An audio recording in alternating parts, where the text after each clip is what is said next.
Today, a toddler's fascination with a children's book leads to a dive into the history of artificial body parts, including the story of a German rebel knight and his iron hand.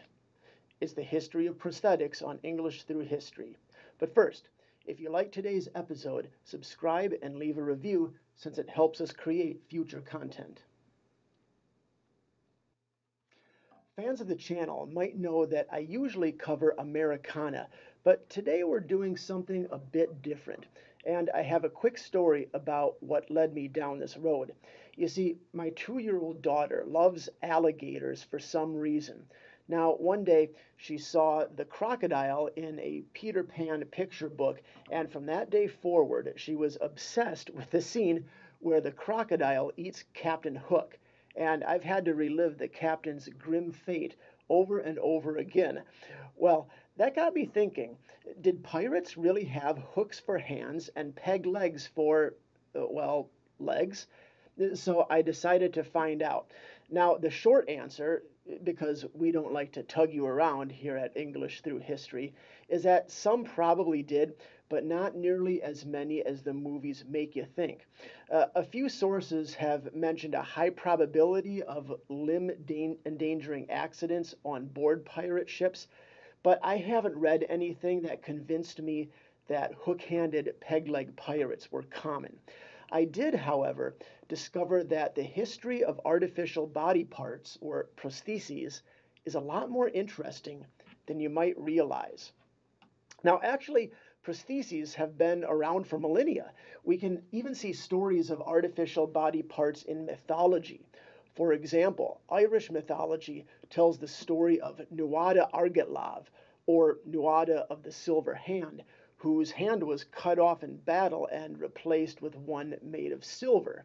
Or there's the Aztec god Tezcatlipoca, who lost his foot in a fight with a toad monster called Tlaltecutli, and he replaced it with a piece of obsidian, or in some versions of the story, it's a snake or something. But things like this just weren't fantasy in ancient times. In fact, the oldest recorded prosthesis goes back to around 2900 BC. In the ruins of the ancient city of Saharsuchta, archaeologists discovered an ancient fake eye. It was made of bitumen, which is kind of like asphalt from what I understand, and covered in a thin layer of gold. Now, technically, a fake eye is a prosthesis, but you're probably thinking more along the lines of a limb, something like an arm or a leg. Well, how about a toe?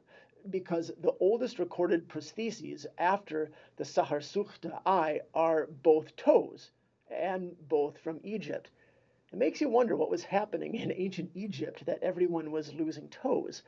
Well, actually, experts suggest that this was a time in human history where our craftsmanship had made basic prostheses possible, and of course, we would have to start with something small, like a toe, before something larger, like an arm, was possible. Also, some people suggest that the big toe was necessary to wear sandals, which, as you can imagine, was an important thing at that time. Now, by the way, the two toes are a bit different. One of them is called the Greville Chester toe, and that was made of something similar to paper mache. Don't ask me how it survived for this long. And this was made from around 1295 to 664 BC. The other toe, called the Cairo toe, was made around from between 1069 to 664 BC, for the daughter of a high-level priest, and this was made of wood. By the way, there is a little bit of confusion about these two toes. According to Smithsonian's website, they're the same thing. They're the same toe. But they based their article on another article from Gizmodo, the author of whom, it seems, misread an article by Live Science, which states that there are clearly two different items. So it just goes to show you how sometimes you have to double check your sources. Now, after the Egyptian toes, we have a handful of different kinds of prostheses from the distant past. But In the interest of time, I'll just touch on a few notable examples. One of the earliest written mentions of a prosthetic limb comes from the Roman historian Pliny the Elder. And he talks of a general named Marcus Sergius Silas who lived around 215 BC and apparently lost a hand in battle. He then had it replaced with one made of metal, which somehow was useful enough to help him fight in battle. Now, we don't really know whatever happened to his hand, but we do have a prosthetic from ancient Rome, which is called the Capua leg. Well, we did have it for a while. It was actually kept in London, but it got destroyed by a German bombing during World War II by the Luftwaffe.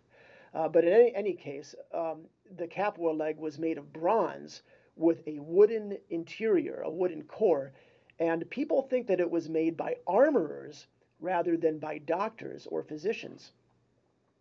And that was the general case for prosthetic limbs well through the 1500s and medieval times.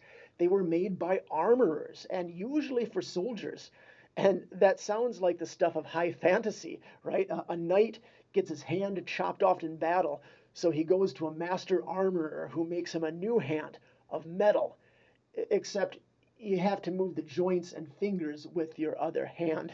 A journal article written in 1925 in volume 9 of the journal Musculoskeletal Surgery by someone named V. Pudi details several instances of metal hands produced in Europe around this time.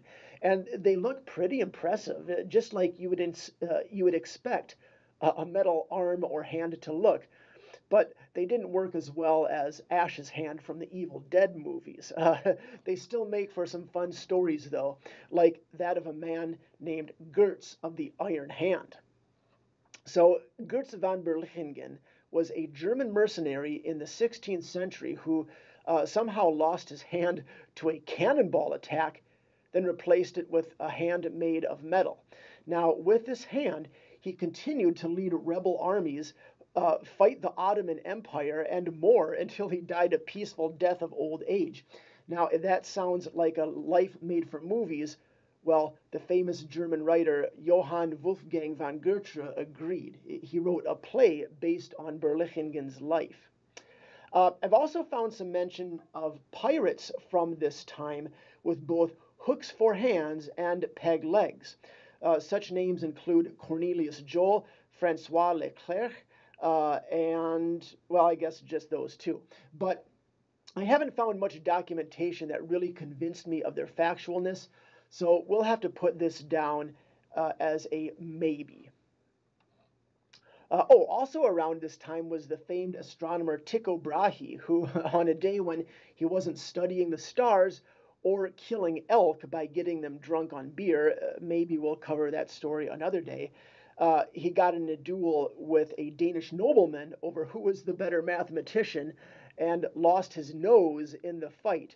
He then got it replaced with one of silver, and that is technically a prosthesis. Now, over the next few hundred years, some advancements were made with prostheses.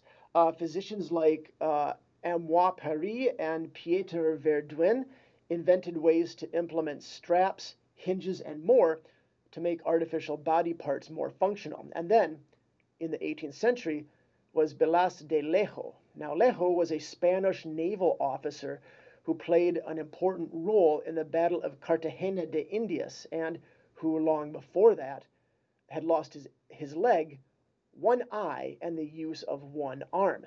Now, any likeness that I've seen of Lejo doesn't reveal a prosthetic eye or hand, but he definitely had a peg leg.